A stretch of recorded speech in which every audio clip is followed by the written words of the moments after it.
அனைவருக்கும் வணக்கம். இன்னைக்கு நம்ம சேனல்ல என்ன பார்க்க போறோம் அப்படின்னா, சித்ரா பௌர்ணமி மே 1 அன்னைக்கு சித்ரா பௌர்ணமி நாள். இந்த சித்ரா பௌர்ணமி நாள்ல நம்ம என்ன பண்ண போறோம் அப்படின்னா, ஒரு சின்னதா ஒரு பரிகாரம் பண்ணலாம். அந்த பரிகாரம் என்ன அப்படின்றத நான் கண்டிப்பா உங்களுக்கு சொல்றேன். அதுக்கு முன்னாடி இந்த சித்ரா பௌர்ணமி ரொம்ப விசேஷமானது.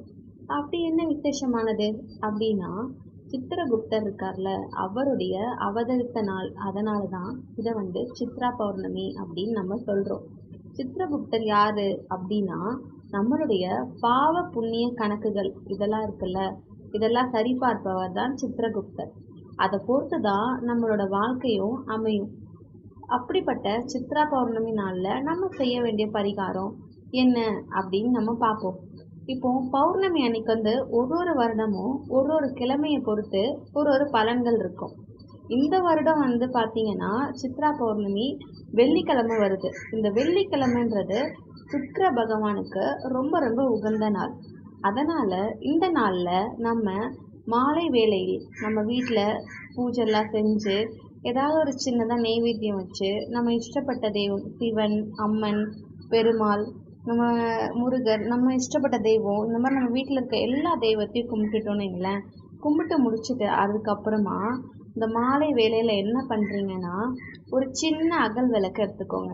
அந்த அகல் விளக்கு ஃபுல்லாக வெந்தயம் ஃபுல்லாக நிரப்பிட்டு அதுக்கு மேலே ஒரு சின்ன துண்டு பச்சை கற்பூரம் வைக்கணும்.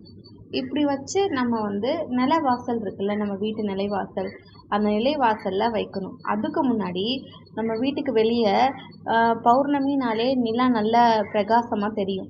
அந்த நிலா சந்திரனை பார்த்து நம்ம சின்னதாக ஒரு வேண்டுதல் வச்சுட்டு நம்ம நிலவாசலில் வச்சுட்டோன்னு வைங்களேன்.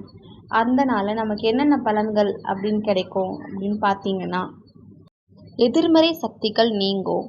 நம்ம வீட்டில் இருக்க எதிர்மறை சக்திகள் எல்லாம் நீங்கிட்டு நமக்கு ஏதாவது பணம் வரணும் அப்படின்னா அதில் இருக்க தடங்கள் அதெல்லாம் விலகும்.